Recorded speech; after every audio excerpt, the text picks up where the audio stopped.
Oke, kembali lagi di Mulung Pikiran. Kita sekarang ada di sesi ke-10 karena saya belum nemu ya literatur yang lumayan ringan, seringan Laila Majnun untuk kita pulung di dalamnya, pikiran-pikiran yang ada di dalamnya. Makanya kita mungkin untuk sesi ke-10 ini kita lanjutkan part untuk pengantar teori sosial. Jadi seperti yang sudah teman-teman ketahui, terakhir di part sebelumnya, untuk sesi pengantar teori sosial kita sudah menyelesaikan bab pertama, jadi bab pengantar. Nah, untuk sesi yang kesekian atau part yang kesekian ini, untuk teori sosial, pengantar teori sosial kita masuk ke bab yang baru. Ya, bab yang baru ini di bab kedua yaitu kita akan membahas Marx dan Marxisme. Meskipun saya pribadi secara personal lebih suka untuk membahas Durkheim dulu ya sebelum Marx, karena bagi saya untuk membedakan dua teori ini nanti bersamaan juga dengan Max Weber, itu polanya sama seperti ketika kita belajar tiga perspektif mendasar atau tiga teori mendasar dalam teori sosial sebelumnya. Jadi ada teori konsensus, ada teori struktural konflik, dan teori tindakan. Jadi polanya seperti itu ya, karena Durkheim mewakili konsensus, Marx mewakili konflik, dan Weber mewakili tindakan. Tapi memang secara kronologis perkembangan teorinya lebih dahulu lahir Marx ya, kalau kita perhatikan tahun-tahunnya. Setelah itu baru Durkheim, setelah itu baru Weber. Jadi kita ikuti daftar isinya saja dan kita mulai masuk ke bab kedua, Marx dan Marxisme. Nah, untuk sesi ini mungkin kita agak sedikit pelan-pelan ya, dan hati-hati juga, karena kita tahu materi ini cukup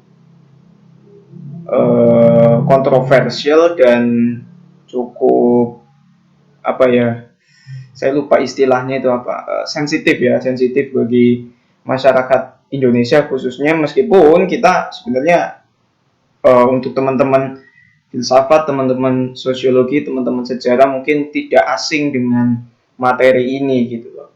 Karena untuk mahasiswa sosiologi misalnya, itu sebelum masuk ke sosiologi terapan seperti sosiologi politik, sosiologi pendidikan, sosiologi pedesaan, pasti akan melalui satu mata kuliah namanya teori sosiologi klasik. Dan pasti ketemu Karl Marx juga, ketemu Marxisme juga. Sama halnya dengan teman-teman filsafat ketika dapat mata kuliah filsafat modern misalnya, ya pasti ketemu Marx lagi.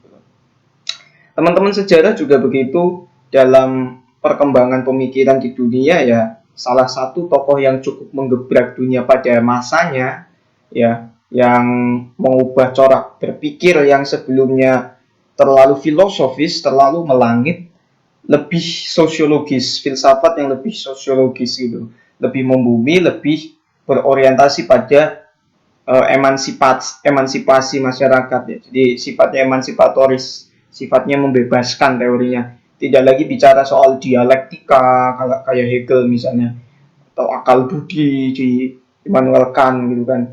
Tapi lebih bicara tentang bagaimana masyarakat bisa terbebas dari satu jeratan yang nggak semua orang sadar ada jeratan di dalam masyarakat gitu.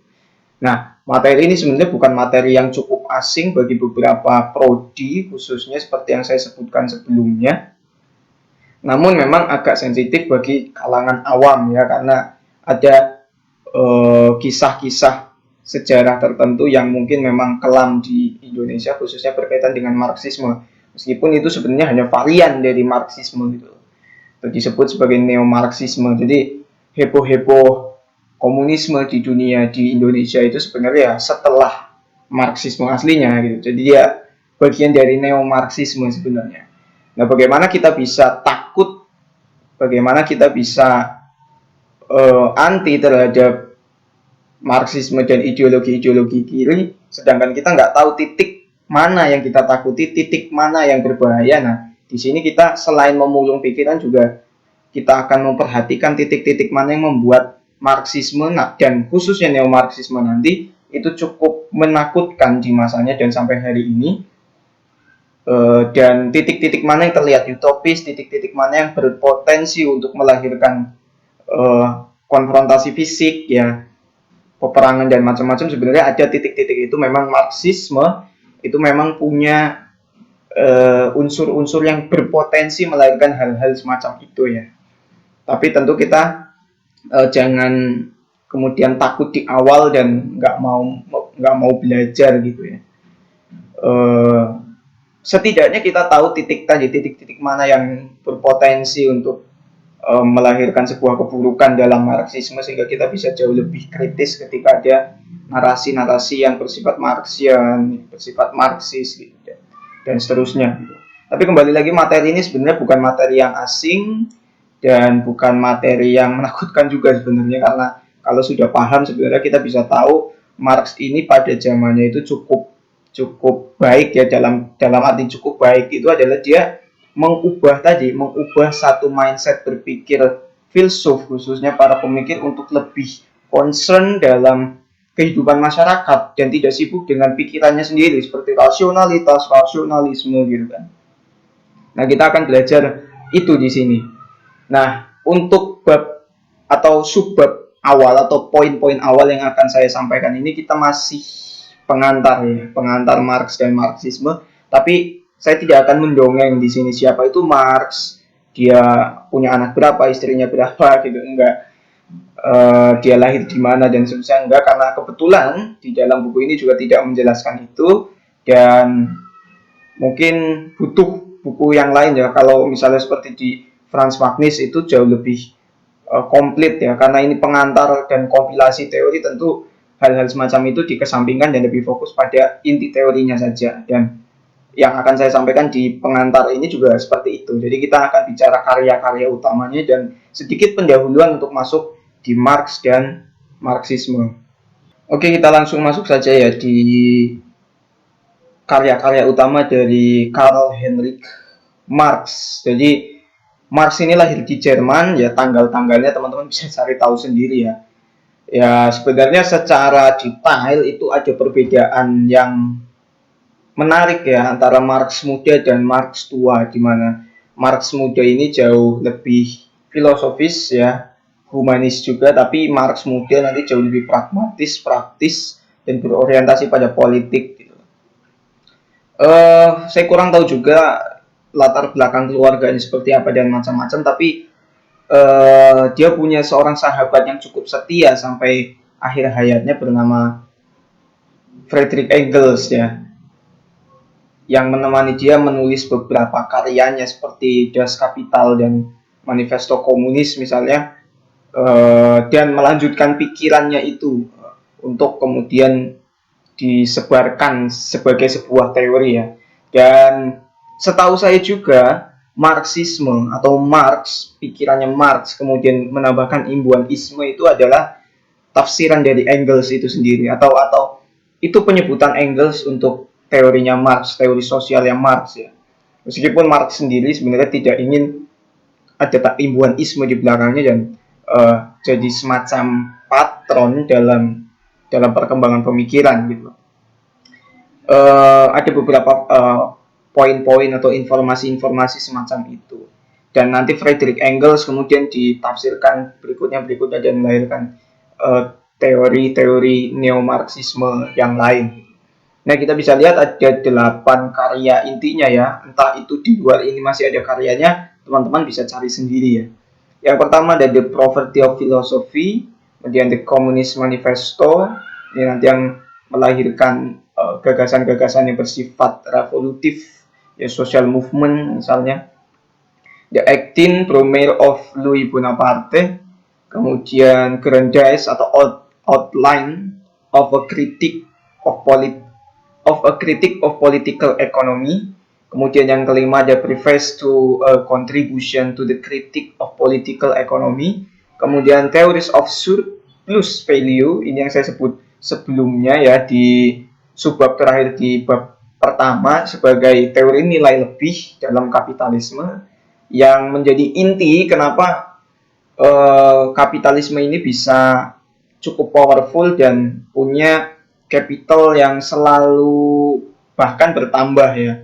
gitu, atau para pekerja yang bekerja dalam sebuah pabrik misalnya, itu meskipun dia memproduksi satu barang yang branded berharga jual mahal, tapi justru dia tidak tidak setara dengan produk yang dia ciptakan, justru dia miskin gitu loh. Nah, ternyata ada permainan-permainan di situ yang kemudian dirumuskan Marx dalam Theory of Surplus Value itu tadi. Nah, yang ketujuh ada capital ya, atau das kapital biasanya. Volume pertama sampai 3 yang cukup berpengaruh juga dalam perkembangan Marxisme. Dan yang kedelapan, Critique to the Gotha Program. Jadi, Marx, kalau kita perhatikan di beberapa karyanya ini sangat berorientasi pada ekonomi. Tapi bukan ekonomi dalam pengertian ilmu ekonomi, tapi tetap saja ekonomi dipandang dalam perspektif sosiologis gitu. Jadi bukan bicara tentang bagaimana menaikkan produksi, bagaimana menekan biaya produksi atau strategi-strategi bisnis. Ya, meskipun tentu Marx paham ada strategi-strategi bisnis dalam kapitalisme yang itulah titik-titik yang dikritik oleh Marx. Dalam misalnya buku yang lain ya, dalam Franz Marx itu di awal-awal juga Marx itu juga membaca Adam Smith, membaca David Ricardo untuk paham corak-corak berpikir dalam kegiatan ekonomi gitu. Sehingga kalau kita perhatikan political economy, kemudian surplus value capital itu sangat erat kaitannya dengan ekonomi. Tapi pertanyaannya, apakah kemudian teori Marx ini tidak bisa digunakan untuk menganalisis fenomena-fenomena di luar ekonomi? Tentu tidak begitu ya. Tentu saja fenomena seperti politik, budaya, sosial, dan di luar kegiatan ekonomi, jadi di luar kegiatan produksi dan lain-lain itu juga bisa dibaca dengan Marxisme gitu. Nanti kita bisa lihat kebudayaan, institusi-institusi sosial itu dalam kacamata Marx didefinisikan seperti apa. Karena seperti apa yang saya jelaskan di part sebelumnya atau di sesi sebelumnya di Mulung Pikiran ini, kapitalisme ini tidak hanya bekerja dalam kerangka ekonomi saja, tapi dia juga bisa operatif dalam kerangka budaya, dalam kerangka cara berpikir gitu kan. Bahkan nanti di Frankfurt School misalnya Herbert Marcuse itu menambahkan unsur psikoanalisa untuk lebih melengkapi membaca kapitalisme gitu. Dan kita tahu juga nanti di Weber kita ketemu satu rasio atau satu corak berpikir yang sangat khas dalam masyarakat yang kapitalistik gitu. Dan kemudian ada teknik-teknik produksi, ada spesialisasi, itu nanti kita pelajari di Weber ya, yang juga mempelajari kapitalisme tapi dalam sisi yang lain atau dalam penjelasan yang lain gitu. Nah, nanti ada beberapa key point pasca pengantar ini yang bisa digunakan teman-teman untuk dapat memahami fenomena sosial di luar kegiatan ekonomi. Tapi tetap tumpuan utamanya itu ada di kegiatan produksi. Ya, aktivitas produksi, aktivitas ekonomi. Kepemilikan atas modal itu menjadi key point yang khas dengan paparannya Marx tentang teori sosialnya ya. Oke, kembali lagi ya. Untuk sesi kali ini saya akan lebih fokus pada pendahuluannya, karena kalau saya lihat subbab berikutnya itu kita akan bahas tentang materialisme historis, dan itu kalau digabungkan dengan subbab pendahuluan ini, saya takutnya rekamannya bisa sangat lama gitu kan. Di samping pengeditannya juga nanti ekspornya lama, teman-teman yang nonton nanti juga kurang enjoy ya kalau terlalu lama, atau nanti materinya terlalu bertumpuk atau terlalu padat jadinya. Jadi saya pisahkan antara pendahuluan ini dengan materialisme historis, karena di materialisme historis nanti mungkin di sesi berikutnya akan saya ulas, itu materinya juga cukup padat, jadi cukup detail dan harus dijelaskan dengan cukup pelan, jadi nggak bisa kasih key point kemudian teman-teman menafsirkannya sendiri. Saya merasa kurang percaya diri untuk menjelaskan materialisme historis dengan metode semacam itu ya. Sehingga saya pisah dan kita akan bahas materialisme historis di sesi berikutnya. Oke. Marxisme merupakan teori yang dirancang untuk mempromosikan masyarakat yang baik. Sebenarnya sama halnya dengan teori fungsionalisme nanti di Durkheim ya.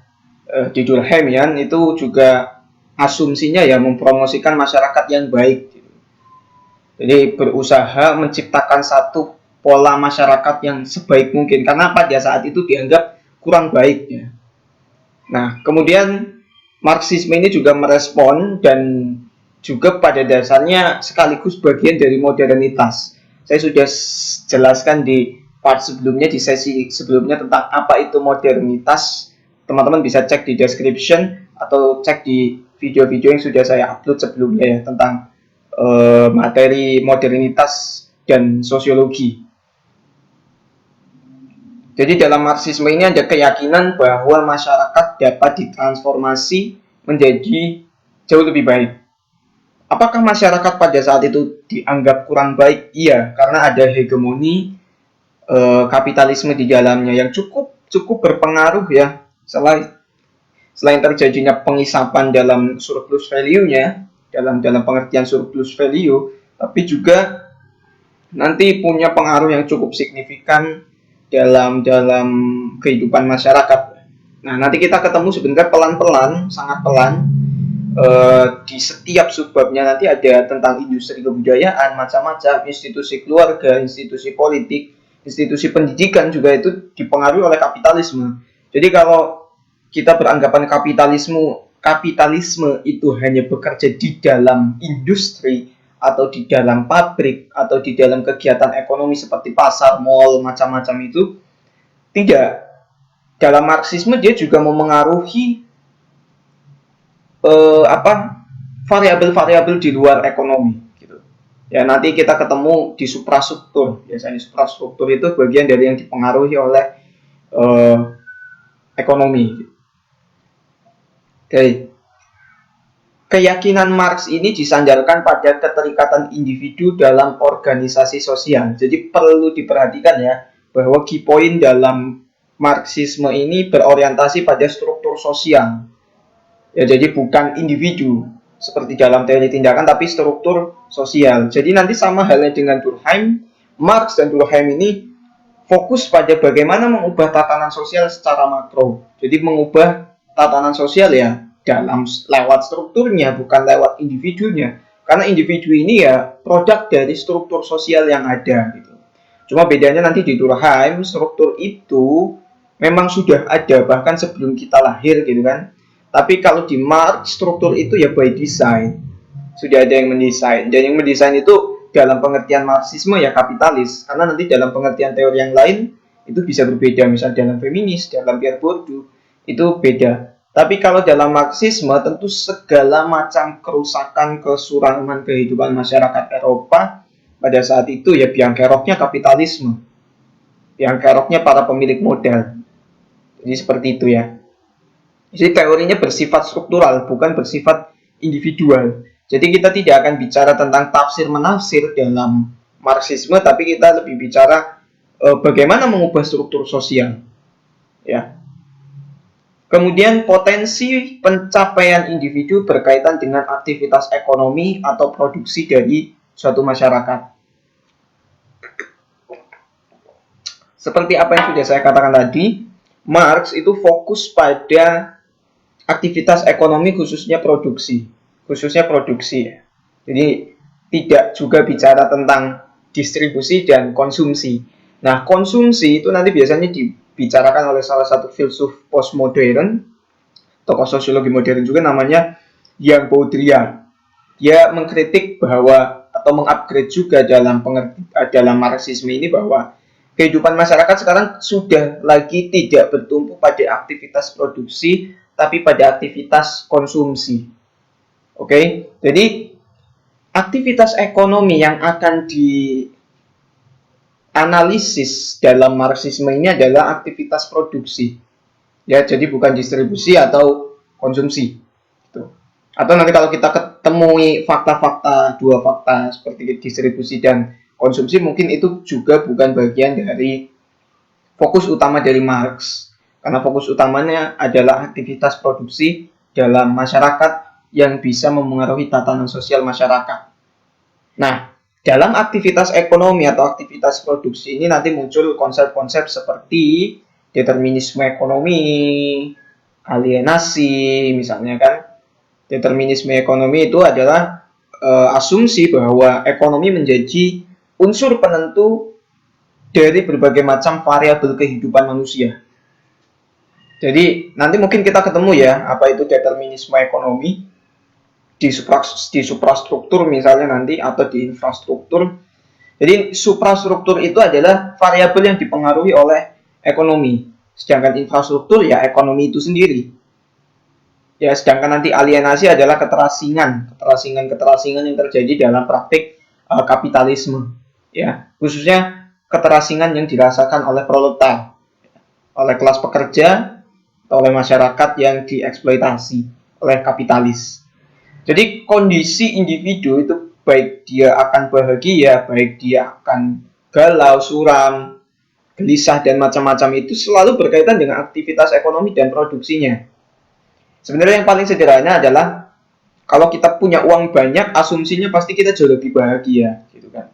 Kenapa bisa begitu? Tentu ya kita bisa membeli barang-barang yang kita inginkan, kita bisa mewujudkan kegiatan-kegiatan yang kita inginkan melalui uang tersebut. Meskipun uang ini juga bukan bagian dari fokus Marxisme ya, tapi uang adalah konsekuensi logis dari aktivitas produksi kalau kita tafsirkan pada era hari ini ya. Atau misalnya jadi buruh sepatu itu, meskipun jadi buruh sepatu di sebuah industri sepatu yang besar, branded, di mana harga sepatunya itu jutaan misalnya, tapi tetap saja kelas pekerjanya itu ya masuk golongan lower class. Tidak mungkin dia bisa membeli sepatu yang dia buat sendiri gitu loh. Karena sepatu yang dia buat tidak bisa dia akses, dia tidak bisa jangkau itu. Dia tidak bisa membelinya, padahal sehari-hari yang membuat adalah dia di dalam pabrik gitu. Ini salah satu alienasi ya, alienasi antara individu dengan produk yang diproduksi. Itu juga bagian dari keterasingan. Padahal kan dia yang menciptakan sepatu, dia yang merakitnya, tapi dia tidak bisa membelinya gitu kan.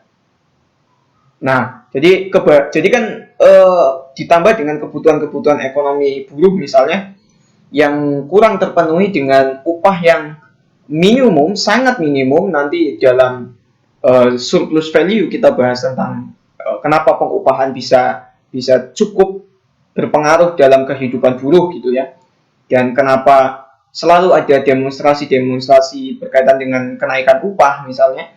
Itu juga bisa dianalisis bahwa ada permainan di dalam pabrik, di dalam organisasi produksinya, bahwa ada sedikit permainan di balik jam kerja, di balik sistem pengupahan, tapi produknya tetap maksimal, produknya tetap yang terbaik, tapi pengupahannya kecil misalnya, tapi jam kerjanya justru besar gitu kan.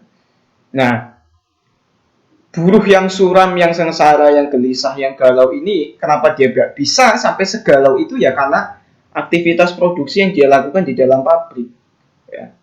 Aktivitas dia menciptakan sepatu, merakit sepatu ternyata tidak bisa membuat dirinya bahagia karena upahnya kecil, karena dia tidak bisa membeli sepatu itu misalnya. Oke, jadi key point-nya adalah aktivitas produksi, aktivitas ekonomi, dan khususnya adalah aktivitas produksi. Oke, berikutnya adalah kesempatan untuk bebas dalam masyarakat hanya mungkin terjadi apabila sistem produksi berbasis kelas yang menjadi karakter kapitalisme dihapuskan. Inilah yang menjadi perjuangan Marx ya dalam Marxisme, untuk membebaskan masyarakat dari satu sistem sosial yang hegemonik, dominatif, dan eksploitatif yang menciptakan kesengsaraan di tengah masyarakat ya. Itu yang berusaha untuk dihapuskan sistem itu, dan sistem itu yang disebut sebagai kapitalisme. Kembali lagi saya ulang bahwa kapitalisme itu tidak hanya berhenti pada tataran kegiatan produksi di dalam pabrik atau di dalam industri ya, karena kapitalisme ini sudah menjadi sistem sosial yang memengaruhi variabel-variabel di luar industri dan pabrik, di luar kegiatan produksi, di luar kegiatan ekonomi. Kalau kemudian kita merasa, enggak juga mas, toh saya masih bebas-bebas saja, nanti mungkin akan diulas dalam Marxisme ini bahwa ada yang disebut sebagai unconsciousness. Ya, itu dalam pengertian Freud sebenarnya ketidaksetaraan. Tapi yang dimaksud adalah kesadaran palsu. Ya, kesadaran palsu. Jadi unconsciousness itu dalam pengertian kesadaran palsu, bukan dalam pengertian ketidaksadaran dalam psikoanalisanya Freud ya. Tapi kesadaran palsu. Kesadaran palsu itu adalah dia sadar, dia bekerja dalam sebuah pabrik, dia bekerja untuk menciptakan sepatu misalnya, tapi dia tidak sadar bahwa terjadi eksploitasi di dalamnya, tidak sadar bahwa terjadi di dalamnya itu ada pengisapan gitu kan. Itu yang dimaksud dengan kesadaran palsu, dan kita akan belajar itu juga nanti ketika mulai masuk ke subbab-subbab mengenai kesadaran kelas. Ya, jadi kebebasan tergantung pada penghancuran kapitalisme. Jadi ketika kapitalisme masih ada, maka kebebasan tidak akan terjadi. Dan sistem itu harus dihapuskan. Nah, untuk mengganti sistem itu, apa sistem yang ditawarkan oleh Marx? Itu mungkin kita akan ketemu di sesi berikutnya ya, ketika kita membahas materialisme historis. Dan kenapa kapitalisme lahir, kita juga akan bahas di subbab mengenai materialisme historis.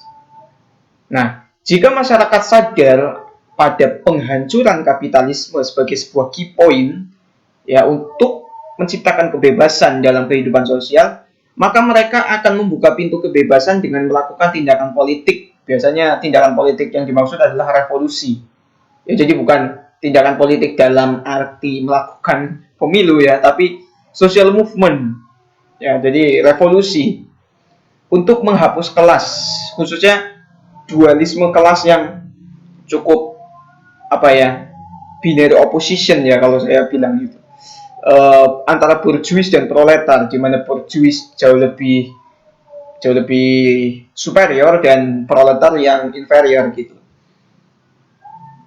Jadi penghapusan kelas, sistem kelas dalam masyarakat yang diciptakan oleh kapitalisme itu menjadi key point dalam Marxisme sebenarnya. Karena ujung dari Marxisme sebenarnya cita-cita untuk menciptakan masyarakat tanpa kelas. Dan masyarakat tanpa kelas itu sebenarnya kalau kita pahami nanti ketika kita masuk di materialisme historis itu sama seperti sistem masyarakat primitif. Ya. Tapi yang dimaksud primitif itu apakah kita akan kembali ke zaman batu? Sebenarnya tidak dalam definisi atau penjelasan seperti itu ya, tapi kembali ke satu sistem yang jauh lebih adil, jauh lebih fair, jauh lebih humanistik ketimbang sistem yang sekarang ini, si kapitalisme ini. Nah, untuk dapat mewujudkan cita-cita itu, cita-citanya Marx ya tentang penghancuran kapitalisme dan penghapusan sistem kelas, terdapat beberapa problem yang harus dihadapi oleh Marxisme ya. Jadi yang pertama adalah kebenaran atau realitas. Realitas itu adalah apa yang selalu kita jumpai ya dalam kehidupan. Yang ada di pikiran masyarakat sudah dimanipulasi. Jadi manipulasi yang dimaksud adalah misalnya kalau ada narasi-narasi tentang hari ini sudah adil, hari ini sudah setara, hari ini sudah sejahtera misalnya. Itu sebenarnya ya bohong saja gitu. Karena sebenarnya sistem-sistem yang ada, sistem sosial yang ada itu cenderung menguntungkan kapitalis, kepentingan pemilik modal. Ya kalau hari ini dianggap sudah sejahtera, harusnya kan tidak ada lagi orang miskin, tidak ada lower class, tidak ada orang yang dieksploitasi, tidak ada orang yang didominasi gitu kan. Ya itulah narasi-narasi yang sebenarnya manipulatif. Sebenarnya intinya adalah segala macam jawaban-jawaban kapitalis terhadap protes proletar atau segala macam narasi yang timbul dalam kondisi sosial yang di mana kapitalisme masih eksis atau pada saat itu sebenarnya ya manipulasi saja gitu loh. Karena faktanya, kenyataannya masih ada lower class, masih ada kelas pekerja, masih ada kelas yang terdominasi, masih ada pemerasan, pengisapan gitu kan. Jadi paradoks gitu loh kalau dibilang ini sudah setara, ini sudah adil, ini sudah sejahtera, kenapa masih ada kondisi-kondisi tertentu yang ya kontradiktif tadi, sebaliknya yang terjadi adalah sebaliknya. Nah, yang kedua adalah kapitalis melegitimasi sistem-sistem produksi dan konsekuensinya. Jadi sistem produksi atau aktivitas produksi yang ada itu dianggap cukup fair, dianggap adil, padahal eksploitatif dan dominatif. Misalnya begini, sistem pengupahan itu kan dianggap sudah cukup logis dan rasional. Jadi di mana saya butuh tenaga dan Anda punya tenaga, lalu tenaga Anda saya ganti dengan satu alat tukar, misalnya yang namanya uang gitu kan, upah, sudah dong adil gitu kan.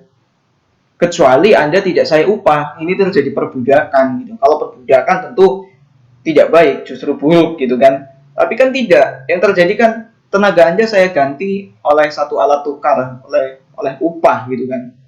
Ini cukup rasional gitu, ini cukup logis. Nah, kemudian nanti si lower class atau si proletar menganggap iya ya, ternyata logis juga ya. Nah, itu kan narasinya dilegitimasi, sistem produksinya dilegitimasi dengan narasi-narasi yang menganggap ini cukup fair, ini cukup adil. Padahal nanti dalam teori nilai lebihnya Marx ini nanti akan dijabarkan tentang sebenarnya nggak se-fair-fair itu juga. Sebenarnya tidak seadil itu juga. Karena ada permainan dalam sistem produksi di mana kapitalis ini mencari nilai-nilai, istilahnya itu namanya nilai lebih. Jadi nilai lebih yang ada dalam jam kerja, nilai lebih yang ada dalam sistem pengupahan. Nah, akumulasi nilai lebih ini nanti jadi profit. Nah, akumulasi profit ini nanti jadi modal, jadi capital, ya. Seperti itu gitu. Disitulah nanti profit itu tidak murni hasil dari penjualan satu komoditas ya, karena dijual dengan harga yang lebih tinggi dari biaya produksi. Tapi profit juga diambil dari tadi praktik jam kerja dan praktik pengupahan di situ dalam Marxisme ya. Kalau kemudian berbeda dalam pengertian yang lain, ya itu pengertian yang lain. Tapi dalam Marxisme seperti itu. Nah, yang ketiga, kapitalis mencegah orang dari mengakui bukti kurangnya kebebasan. Ya. Dan misalnya dalam sistem produksi atau dalam kapitalisme, kompetisi itu dianggap sebuah hal yang fair gitu kan, karena dalam kapitalisme kan basisnya adalah kompetisi bebas gitu kan. Padahal sebenarnya ya hanya menguntungkan kelas-kelas tertentu yang modalnya sudah cukup banyak gitu. Nah, konsekuensinya kan kelas sosial seperti kaya dan miskin itu dianggap sebagai konsekuensi logis dari sebuah kompetisi. Jadi kalau Anda masuk dalam kategori lower class atau proletar, itu sebenarnya wajar-wajar saja. Kenapa begitu? Narasinya gimana? Oh, hidup ini kompetisi kalau kata kapitalisme. Kalau Anda ingin survive, kalau dalam bahasanya Darwin ya Anda harus menjadi kapitalis. Gitu loh. Anda harus bisa memenangkan kompetisi sehingga Anda masuk ke kalau bahasanya Bourdieu itu social position yang tertinggi. Gitu. Masuk kelas yang tertinggi secara stratifikatif ya. Jadi orang kaya. Kalau Anda miskin itu sebenarnya ya karena Anda gagal memenangi kompetisi itu. Kalau kapitalisme bicaranya begitu pasti. Ya. Padahal yang terjadi kan kenapa ada yang kaya, ada yang miskin ya selain perbedaan kapital, khususnya ekonomi kapital, tapi juga ada permainan dari si kapitalis ini yang membuat situasinya itu tidak pernah berubah. Meskipun kompetisi, tapi yang menang pasti pihak-pihak itu. Pihak-pihak yang punya modal banyak, pihak-pihak yang punya alat produksi banyak, yang punya kekayaan yang cukup, dialah yang selalu memenangkan kompetisi. Nah, orang-orang lower class, orang-orang proletar itu tidak pernah memenangkan kompetisi. Nah, kalau mereka protes, nanti si orang-orang kaya kapitalis ini kembali bilang, ya Anda selalu gagal dalam kompetisi. Terimalah kegagalan Anda, introspeksi dan kemudian bangkit gitu kan. Padahal sistem sosialnya itu sudah disetel sehingga membuat lower class dan proletar ini bahkan tidak bisa bergerak dalam kelasnya. Untuk menuju satu kelas baru yang lebih sejahtera misalnya, dia tidak bisa bergerak karena sudah dikunci sistemnya. Ya, jadi sudah di setel itu bahasa lainnya apa ya? Sudah diorganisir gitu. Sehingga endingnya nanti saya tetap berada dalam situasi sebagai orang kaya, sebagai kapitalis, dan kalian tetap berada pada situasi lower class dan proletar. Begitu. Jadi Ini bukan se-fair bahwa ini kompetisi bebas, tidak. Sistem yang ada ini sudah by design. Kalau memang awalnya adalah sebuah kompetisi bebas, itu bisa diasumsikan iya. Tapi seiring berjalannya waktu, yang menang kan selalu ingin dia selalu menang. Nah, ketika dia menang dan punya sumber daya yang cukup, maka dia punya kemampuan untuk memanipulasi sistem sosial sehingga didesain untuk selalu memenangkan dia. Jadi seperti asumsi dalam struktural konflik ya, teori struktural konflik bahwa tidak ada tuh yang namanya kompetisi bebas, kompetisi fair dalam sistem sosial. Tidak ada tuh yang namanya struktur sosial yang benar-benar abadi ya. Dalam pengertian abadi, sistem sosial atau struktur sosial yang benar-benar tanpa desain gitu loh. Dia tidak turun dari atas langit atau muncul dari dalam perut bumi, tapi dia didesain oleh kelompok tertentu. Tapi kalau dalam pengertiannya Marx, tentu kelompok itu adalah kapitalis. Nah, kemudian menurut Marx, kapitalisme itu mengandung bibit penghancurannya sendiri.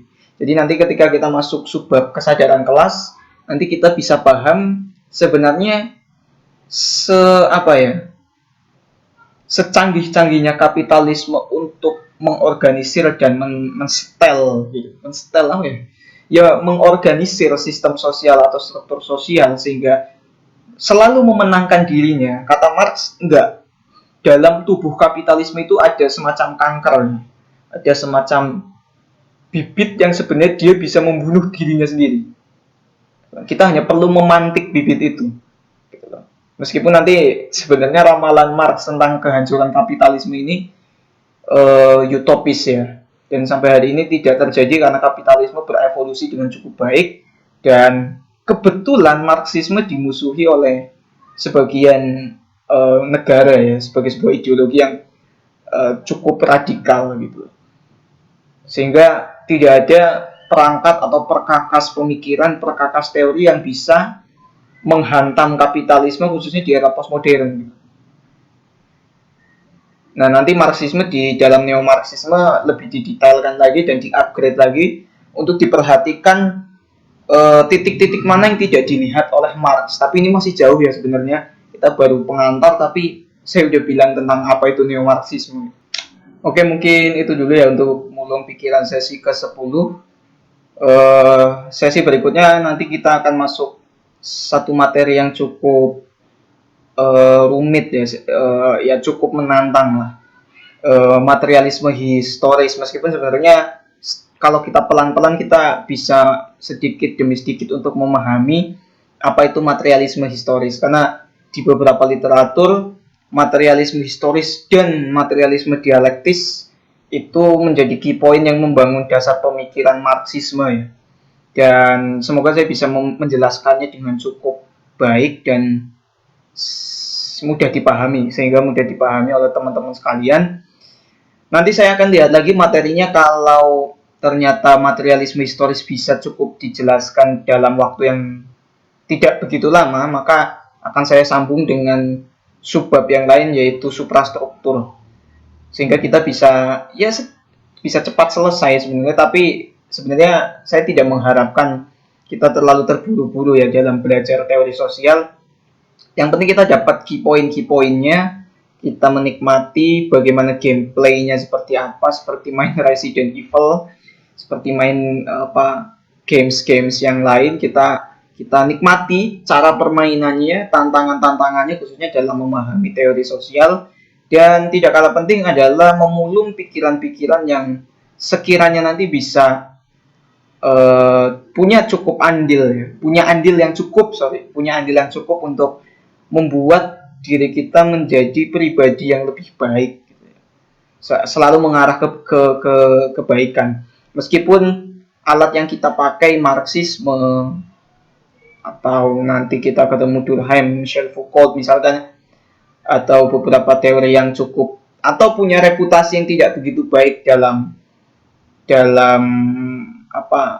benak masyarakat, tapi kita bisa ambil key point, titik-titik yang sebenarnya itu cukup bijaksana ya, cukup operatif dan bisa membantu kita dalam menjalani kehidupan. Jadi kita perlu anti-anti banget dalam pemikiran, dalam teori. Karena teori semuanya itu pada dasarnya operatif ya, karena teori juga dilahirkan dari realitas, dari fenomena nyata yang diolah dalam diri kemudian diekspresikan dalam bentuk teori. Nah, sebenarnya belajar teori itu kan kayak kita makan somai ya. Jadi kalau kita nggak suka parenya karena pahit, ya kita nggak perlu makan pare itu gitu.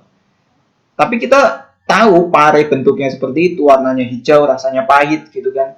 Tapi nggak perlu kita habiskan kalau kita nggak suka. Ya, kalau kita suka kentangnya, suka kolnya, suka somainya ya cukup makan itunya saja. Kalau kita nggak suka pedas, jangan ditambahin saus gitu. Jadi sebenarnya simpel-simpel saja, termasuk belajar Marxisme. Kalau ternyata bagi teman-teman Marxisme ini masih cukup berbahaya atau ya menurut teman-teman memang berbahaya, ya nikmati Marxisme sebagai teori yang kita pelajari saja. Jadi bukan sebuah ideologi ya. Jadi tempatkan Marxisme sebagai perkakas teori, sebagai instrumen saja, bukan sebagai ideologi. Sebenarnya tidak hanya Marxisme, tapi segala macam teori ketika kita tempatkan sebagai sebuah identitas atau ideologi, apalagi ideologi, itu cukup mengganggu sebenarnya. Cukup membuat kita riweuh gitu. Apa riweuh?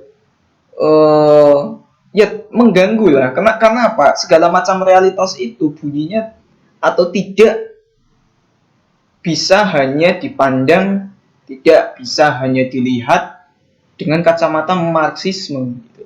Atau nanti dalam kacamata Durkheim juga, dalam kacamata Weber juga. Kadang kita pinjam kacamatanya Marx, besoknya kita pinjam kacamatanya Durkheim, besoknya kita pinjam kacamatanya Weber. Besok kadang 3 kacamata itu nggak berguna. Kita hanya perlu tutup mata misalnya. Besok ternyata kita perlu pinjam kacamatanya Anthony Giddens, besok Michel Foucault dan seterusnya. Jadi teori itu kalau bisa ya kita tempatkan seperti perkakas, alat-alat bengkel, atau sebagai sebuah kacamata yang sebenarnya optional saja. Jadi kalau mau digunakan dia punya fungsi, tidak digunakan ya nggak masalah gitu. Atau dia bisa digunakan tergantung, kalau dalam bengkel itu dalam otomotif itu tergantung permasalahan dalam mesinnya seperti apa. Perkakas ini digunakan kan sesuai dengan fungsi dalam problem dalam mesin misalnya. Jadi itu gitu loh. Jadi tempatkan itu sebagai sebuah perkakas atau sebagai sebuah kacamata saja, bukan sebagai sebuah identitas apalagi ideologi. Tidak salah untuk memiliki latar belakang ideologis atau punya ciri khas identitas tertentu, tapi perlu dipahami juga ideologi atau identitas macam itu, apakah I am a feminist, I am a socialist, I am a Marxist misalnya. Suatu saat Anda bisa dimakan oleh identitas itu sendiri. Suatu saat Anda akan kerepotan dengan identitas atau ideologi Anda sendiri, gitu loh. Karena realitas itu dinamis, tidak statis. Dia tidak selalu berbunyi Marx, dia tidak selalu berbunyi feminis, tapi dia bahkan tidak berbunyi kadang gitu. Kadang bunyinya juga berbeda seperti yang selama ini kita pahami. Gitu. Jadi terus belajar, terus memulung pikiran, terus membaca buku itu sebenarnya salah satu langkah yang terbaik ya untuk dapat mengoleksi berbagai macam perkakas, berbagai macam kacamata sehingga kita dalam menjalani kehidupan itu jauh lebih mudah. Ketika kita butuh untuk menggali kubur ya kita pakai cangkul. Kalau kita mau makan ya kita pakai sendok, bukan sebaliknya kita mau makan pakai cangkul, gali kubur pakai sendok, nggak cocok. Gitu kan. Bisa tapi hasilnya tidak maksimal atau fungsinya memang bukan itu alat-alat itu. Ya mungkin ini sedikit pengertian dari saya, sedikit sikap yang saya tawarkan kepada teman-teman ketika belajar teori khususnya sosiologi, filsafat, sejarah, politik dan segala macam teori khususnya di sosial humaniora ya, karena latar belakang saya sosial humaniora. Oke, mungkin itu saja dari saya. Terima kasih.